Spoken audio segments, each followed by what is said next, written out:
I want to extend a special welcome to you all for the 2022 College of Education Scholarship Breakfast.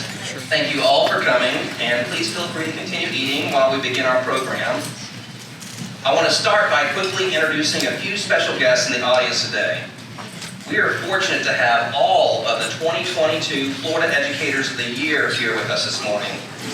I ask that you please stand as I introduce you and remain standing while we hold our applause to the end.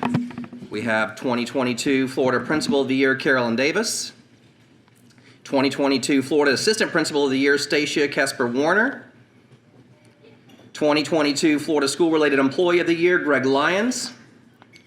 2022 Florida Superintendent of the Year, Dr. Cam Patton. 2022 Florida Teacher of the Year, Sarah Painter. 2023 Florida Teacher of the Year, Melissa Matz. And I also saw the 2020 Florida Teacher of the Year here, Dr. Dre Graham. Let's give them all a round of applause, please.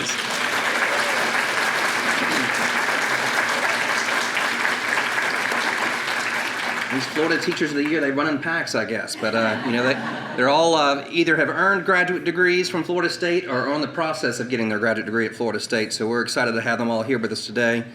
And they're going to be attending the football game with us in the President's Box later for me today, and where we'll hopefully see another FSU win. We're ready for one of those? And also for our 2022 award winners during the game, these individuals will be recognized on Bobby Bowden Field for their outstanding contributions to education. So be looking for us at the end of the first quarter. Each of these individuals are fantastic role models in their professions and demonstrate the impact individuals can have on their schools and beyond. Of course, it's no coincidence that these individuals are here with us today. They have come as part of Product Elevate Ed, our initiative that has spread around the state of Florida to support the profession of education. Product Elevate Ed has three main objectives: recruit, train, and retain educators. Additionally, the initiative recognizes education professionals for the tireless work they do to better our communities. I am proud to share that since Product Elevate Ed started in the fall of 2019, the program has prepared 1,635 teachers for K-12 careers. Yes. Provided professional development for 3,605 teachers. And we've also awarded $2.61 million in scholarships to current students.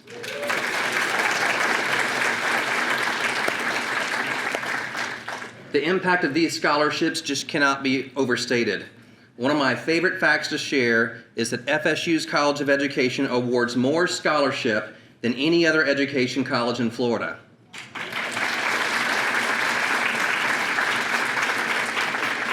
The funding from our donors directly supports our students, which makes events like this one even more special. While donors receive information about the students who receive their endowed scholarships, actually meeting them in person is a special opportunity and a tradition that we plan on continuing.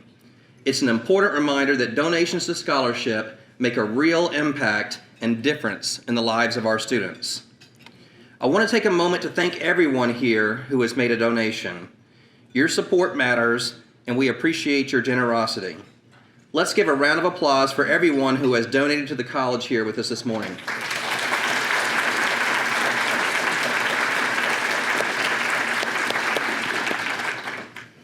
I like to think that our students make it easy for our donations for our alumni and supporters. Not only are our students excellent scholars who work hard in the classroom, but they also exhibit strong personal character and a desire to make an impact on their communities. Many of our students study at the College of Education because they feel a personal calling to do something meaningful with their lives. In the College of Education, we know that education is the profession that makes all other professions possible.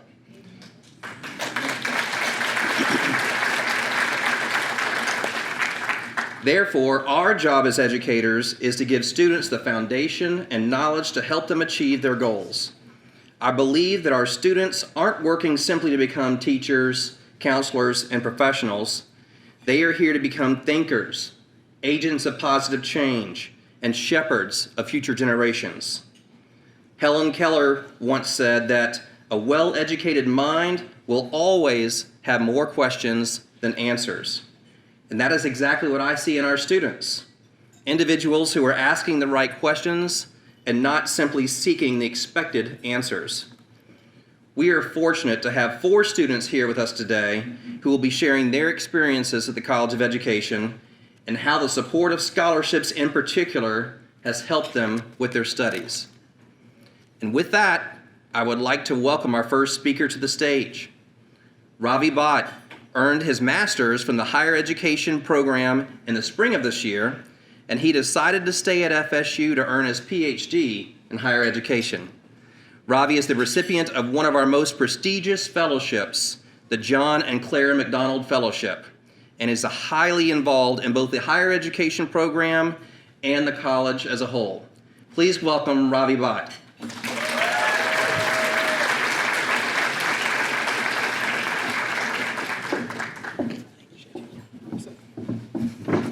Good morning, everyone.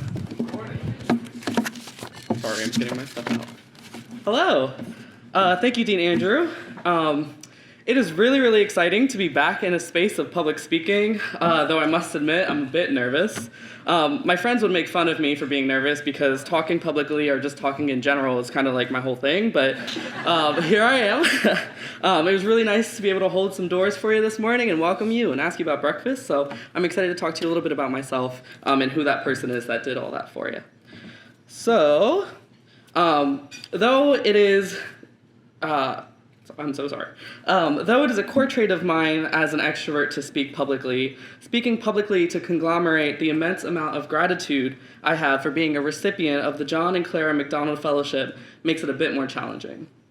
Before I speak on how much this fellowship and being at Florida State University means to me, I want to take a moment to walk you through my journey of getting here.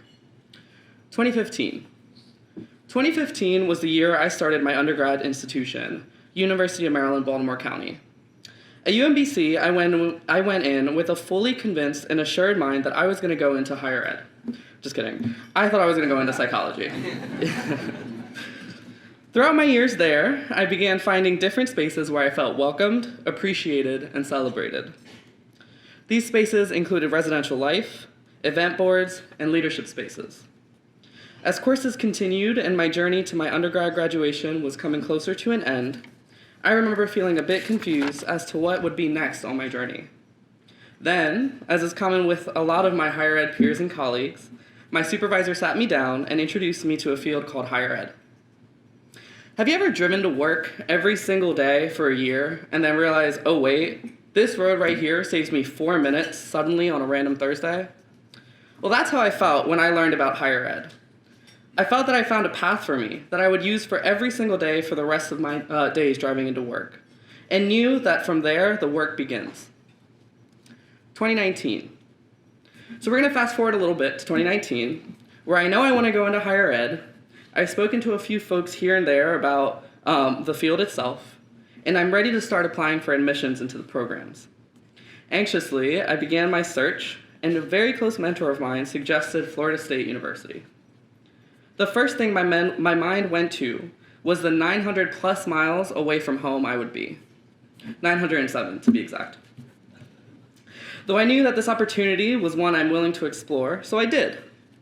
In November of 2019, I submitted my application into the higher ed program here at Florida State. 2020. Okay, so this year was a little tough for everyone in the room, so I'm only going to highlight the best parts of the year, starting with my acceptance into the master's program. I don't know where to start to describe how I felt getting in. I was extremely nervous about moving away from home, worried about making new friends, and had a whole master's program in front of me. But then I came down to Florida State. I came down for our program's visiting days, which are an opportunity to learn about the program, interview for assistantships, and make connections with your potential cohort and faculty. Every minute I was down here felt like that other road that is 4 minutes faster. I felt confident, rejuvenated, and committed. Committed to be part of Florida State and to be part of the Florida State community. This community is what made the decision to move down a little bit easier. This community's consistent love for being a student of Florida State showed me that the love here is strong and deep-rooted in a tradition of care and kindness. So remembering Lisa Nicole's quote, "The reason why people won't become who they want is because they're too attached to who they've been." A few months later, and unfortunately during a pandemic, I packed up and moved on down here to Tallahassee, Florida. The next 2 years I was about to experience would be simultaneously the toughest and easiest years of my academic life. The rigor and challenge matched with the support of the faculty and peers continued to drive me to think critically. The program, my colleagues, and the institution modeled what implementing theory into practice really means. It was a feeling of love and community that I was not ready to lose. So, in 2021, I did it again. I applied for my doctoral degree at Florida State University. I knew I was not ready to leave the feeling of love, community, and commitment that the institution holds to its very core. This commitment is what brings me in front of you today. This commitment is what has made me an accepted and current first-year doctoral student of the higher ed PhD program. I stand in front of you as not only the first person to receive a master's degree in my family, but also the first person to be on his journey to a doctoral degree as well. Being a person with minoritized identities and having the space to embrace those identities in an academic program makes me so proud to have chosen FSU a few years ago, and even prouder to have chosen to make a U-turn at graduation and come back. This commitment to the community does not just drive me this commitment to the community does not just drive me when I walk around the campus though. This community and commitment to FSU is present today. You all are the FSU community. You are the commitment to FSU, and you are such an incredible and important part of my journey. To say thank you for your support as I continue this path to make my parents and myself proud is truly not enough to express how grateful, humbled, and honored I am to be here as a student. Earlier, I mentioned a great real-life person's quote, so now it is my honor to present a quote from a phenomenal animated character, who we can all learn from, Master Shifu. Master Shifu from Kung Fu Panda once said, Kung Fu Panda, my favorite movie series, once said, "If you only do what you can do, you will never be more than you are now." You have given me, my friends, and my peers in this room an opportunity and a green light to be more than we were last year, last week, and an hour ago. You have given me an opportunity to thrive. Thank you for your attention this morning, and thank you to the College of Education for the opportunity to speak, and thank you for giving me an opportunity. Thank you.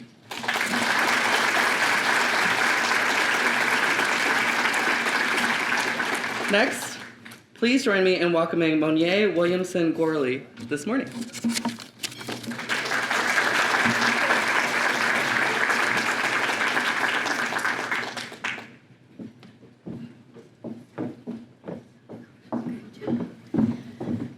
How do I follow that? Whew.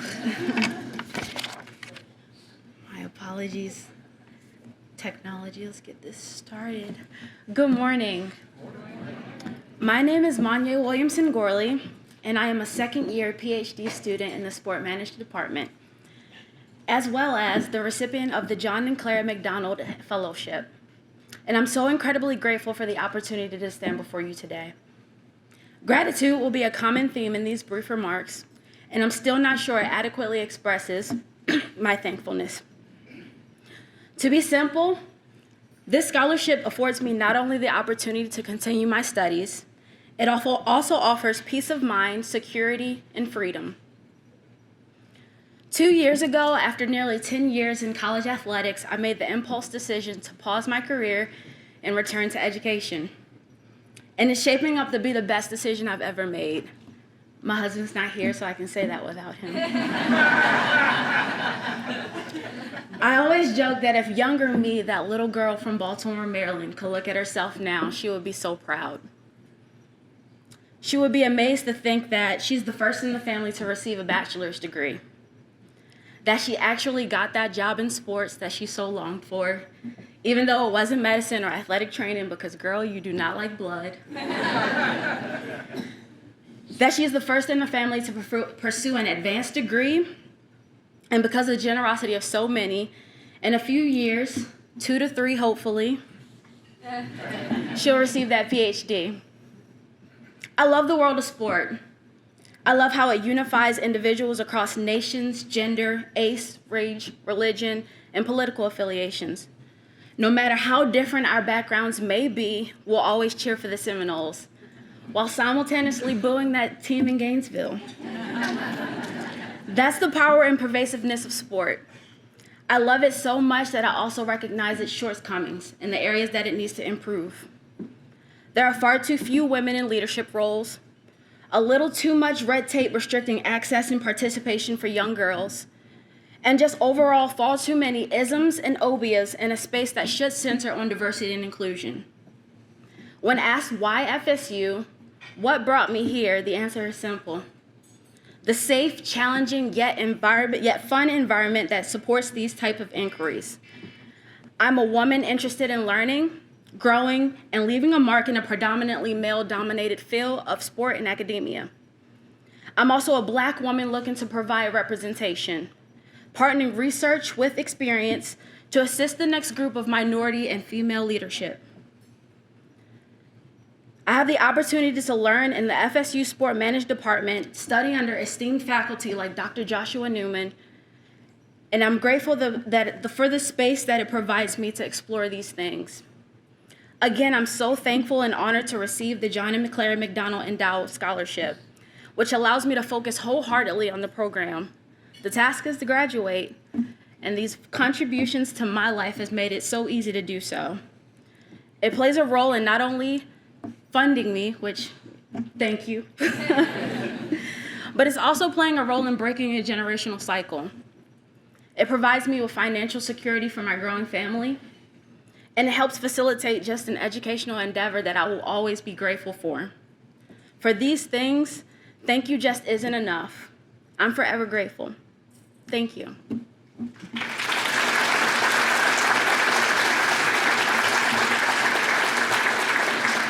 And next, we're going to hear from Monina Lei Reyes.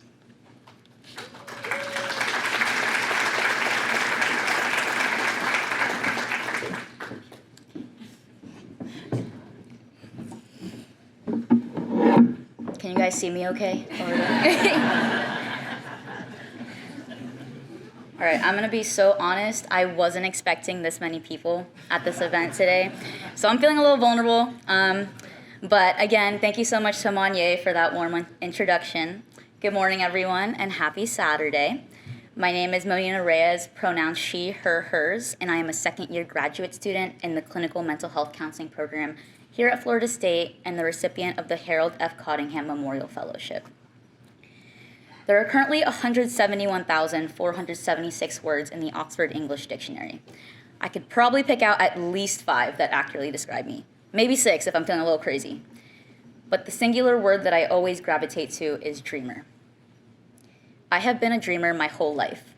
When I was in the 1st grade, we were asked to complete an activity that basically assessed our personality.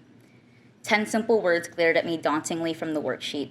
They seemed to hold so much weight, as if my response would dictate my entire future, written in pen, set in stone. What do you want to be when you grow up? It asked. With all the confidence in the world, I puffed my chest and proclaimed, I'm going to be a paralegal, and also a famous tennis player on the side. Back then, this seemed well within my reach. As I stand here, I think about how lucky I am to be in this position, to have been selected for this scholarship, to be in the counseling program, to be in this country. I'm a first-generation Filipino-American graduate student and a proud daughter of 2 immigrant parents. They were the first ones to teach me that dreaming is the one thing that can never be taken away from you, that there is no such thing as aiming too high. I probably would have made an okay paralegal and an even more okay tennis player.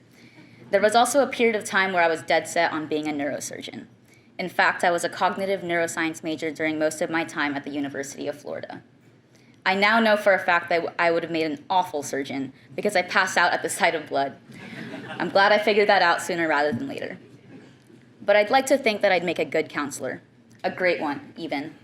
My clinical and research interests include minority stressors, intersectionality of identity, and equitable access to healthcare.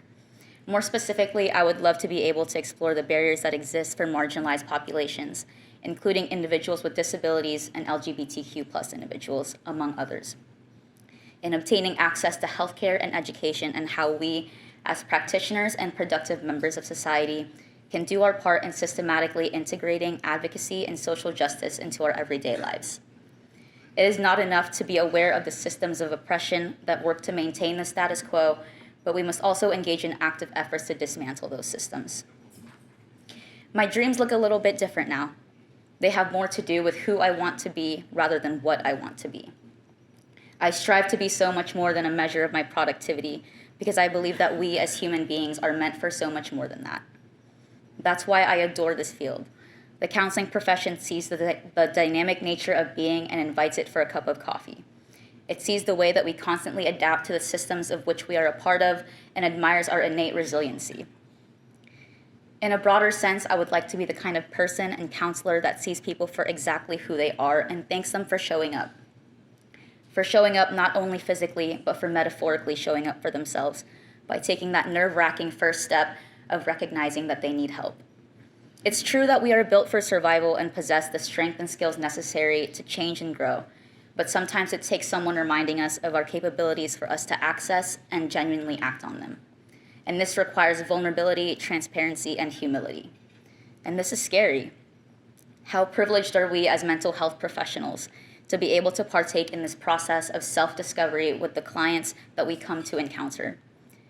I conceptualize the therapeutic process as a journey that both the therapist and the client embark on, in which the therapist walks alongside or behind the client and takes on a collaborative, curious stance.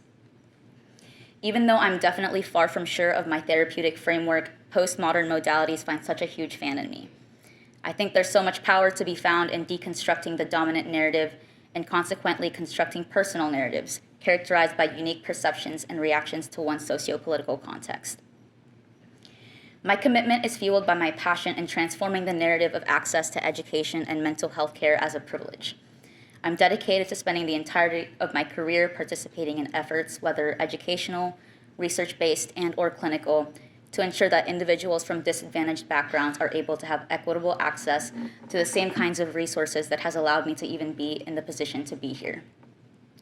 The Harold F. Cottingham Scholarship has granted me the opportunity to minimize any financial barriers that may exist in the pursuit of my personal and professional career goals.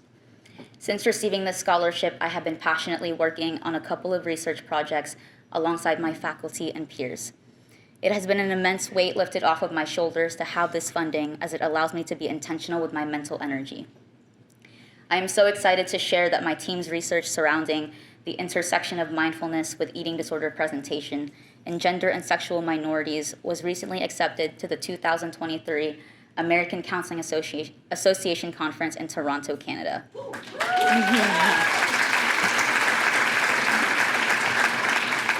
Thank you. It is so fulfilling to be able to witness the fruits of our labor, and we're highly looking forward to sharing our insight and passion with mental health professionals worldwide.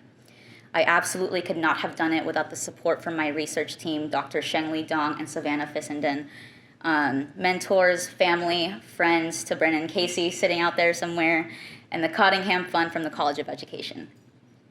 I only hope to continue down this path of self-growth through openness, education, and experiential learning.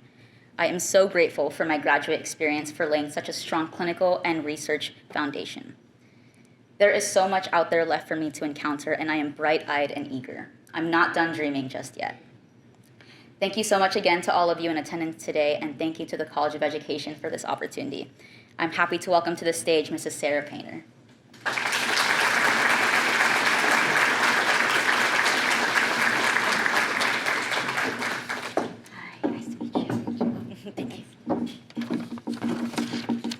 Good morning.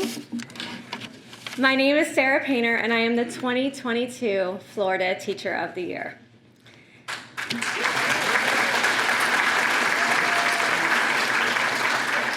This marks my 20th year in education, all in Pinellas County. What's interesting is I do not come from a family of educators. In fact, both of my parents worked at the elementary school I attended, but not as teachers. My father was a custodian, And my mother, after being a stay-at-home mom of 7 children, waited for number 7 to start kindergarten and then was a front office clerk. That's what you do when you have a big family. You just number the kids. So, hi, I'm number 5. So growing up, I was left in charge of number 7 often. Her name is Stephanie. And as her older sister, it often fell upon me to teach her certain things, such as tying her shoe or riding her bike or how to write her name in cursive. I remember actually making her complete homework before we would play Barbies. I just knew that when I taught her a skill and she mastered it, that feeling of fulfillment I got was so contagious that without a doubt, I knew I was created to be a teacher. And that dream became true. So the road to college for my undergraduate degree was pretty simple for me if you look at it from an academic standpoint. I was a great student. I excelled in my coursework. However, we did not have the financial stability necessary to pay for college. So to make it a reality, I had to apply for financial aid and work towards earning scholarships. And like the speakers before me, I became the first and only child of my parents to apply, attend, and graduate from college.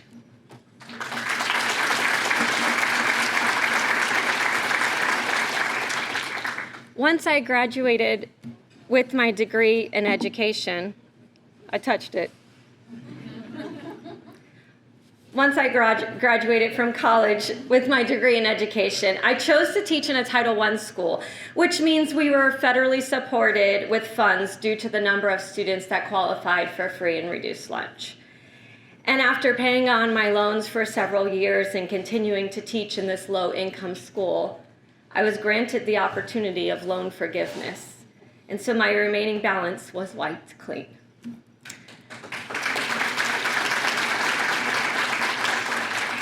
Fast forward about 10 years later, I was now married and had 2 children at the time, number 1 and number 2. And I was then given the opportunity to get my master's in curriculum and instruction from another college, which we will not name, but the mascot rhymes with taters. That was another stepping stone in my journey that was also completely paid for. This university partnered with Pinellas County Schools to grow their teacher leaders and build capacity from within. So now I had 2 degrees with 0 debt, all because of opportunities that I seized. 10 years after earning that master's degree, I found myself on a stage in front of hundreds of educators and the Florida Department of Education being named the Florida Teacher of the Year. And with that honor came one more educational opportunity. Florida State University believes in education so much and values the contribution of educators so immensely that they gifted me a scholarship to attend the university to pursue my master's in educational leadership. So now, as a mom of 6, I am a student again, growing myself personally and professionally again. And I tell you all this to bring one word to the forefront, and I heard it in every single speaker's speech this morning: opportunity. I know college isn't for everyone, but for me, college was everything. And the only thing that was stopping me was opportunity. So now I get to stand in front of students every single day who are sitting where I sat with limited financial means and limited options for education after high school, and I get to teach them about opportunity. You see, I love telling my story to my 5th graders about my road to college. They look at me and they think we have nothing in common. I teach in a predominantly Hispanic community, with about half of my students being English language learners. So they see me, who doesn't look anything like them, and they think that my path was different than the path that they're on. So when I share that I'm the first and only child of 7 to go to college, that I'm a student raising 6 children with my husband, it gives them hope. Because I am a living and breathing example of what is possible when the right opportunities are presented to you. And that is what this scholarship means to me. So thank you, Florida State, for believing and elevating teachers across the state. Thank you.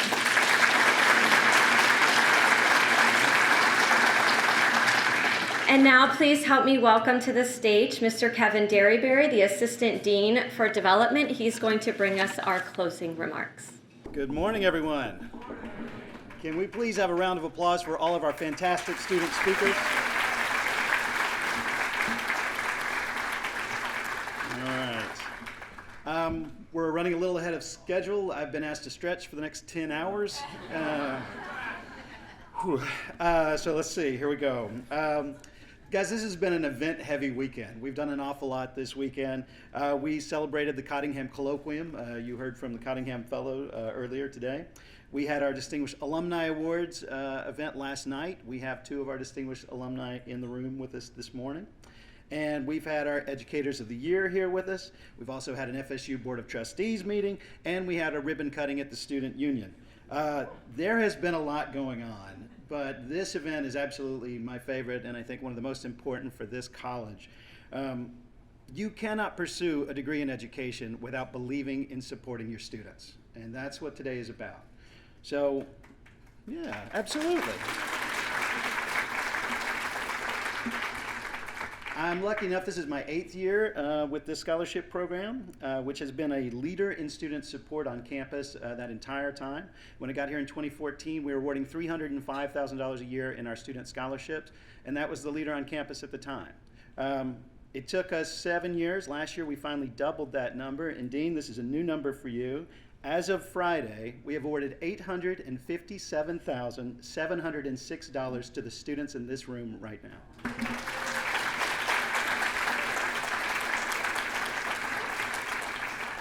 Charlotte, who did we give $6 to? I think we can do better than that.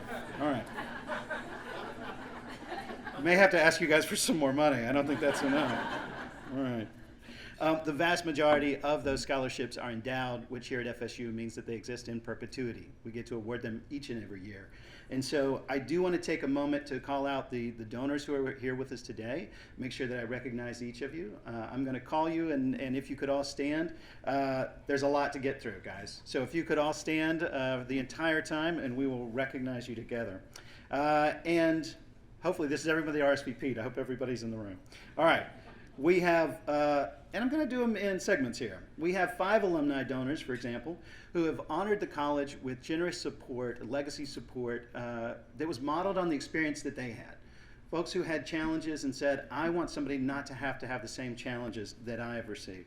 So I want to recognize, first and foremost, COE Distinguished Alumnus John Day and his wife Sally are here with us. John and Sally. We have dual College of Education alumni Trish England and Sue Nelson, right back here, table 20. Dual alumni directly in front of me here, Evelyn and Tom Vlasic. And I didn't see Lori on the way in. Is Lori Stryker with us today? Okay. All right. Lori also supported us and was planning to be here. And Pat Sargent, did Pat make it? Okay, all right. They're great too, guys. Y'all all give them a round of applause. All right. We also have a few donors who have created scholarships in honor of their friends or their loved ones, specifically spouses. So I want to make sure that I recognize Lifetime Achievement Award winner from last night, Pamela Green, and her good friend Sally Roden in the back. Sally and Pam.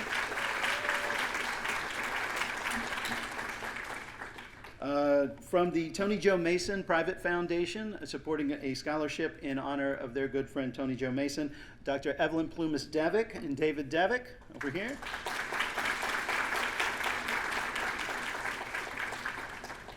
And honoring a scholarship for his late wife, Prudence Ronan Mabry, Charles Mabry, and his son Scott at table 6.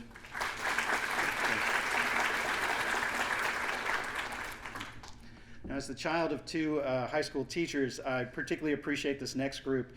This is 7 scholarships that have all been created in honor of parents, parents who are educators.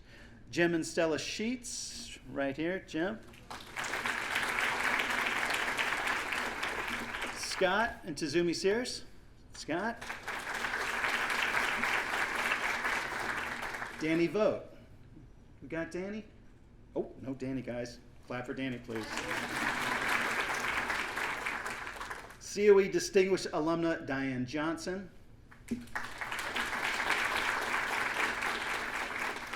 And newly distinguished alumna from last night, Elizabeth Watts Bromry and her husband Keith.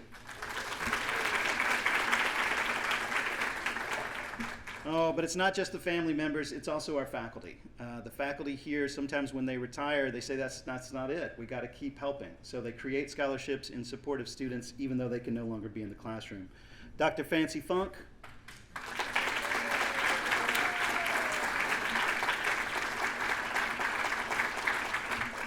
Dr. Bob Reardon and Dr. Janet Lenz.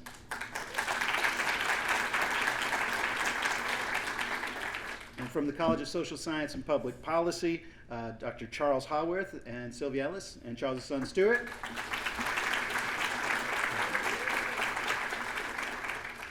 But not to be outdone, guys, it's not just the retired faculty. We have 2 current faculty members in the College of Education who have created scholarships because they felt they could be doing more for their students. Rose and St. Clair Skeppel.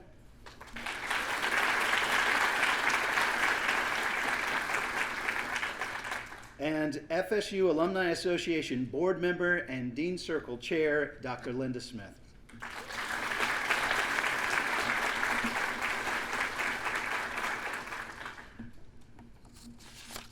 Guys, who did I miss? I missed one for sure. The Honorable Mayor John Daly.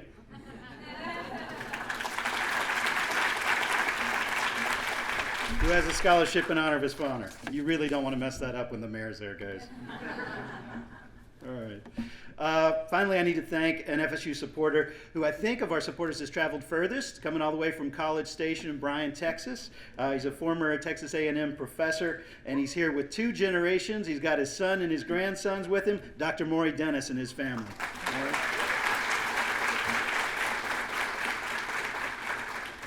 Thank you to all of our donors who are here with us today. And if I missed you, I promise we'll get you next time. But thank you, everyone. Support is important here at FSU.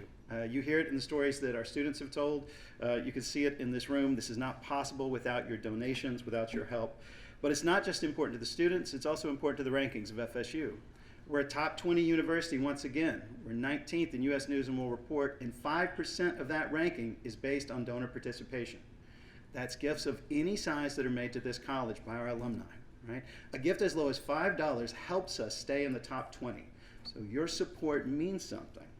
And as a matter of fact, I think we had, 325 people who came today. So if everybody in this room just made a $10 donation, that would actually cover the spring semester for a student in need in this college, right? Guys, we're at $857. I'm not going to be happy till we're at $1 million a year of support. But I know that you can do a little bit, and we want you guys, everybody, to support something. But for those of you who do something special, we thank you at this event. Guys, I think that's all I got. 9 more hours and a half, Dean?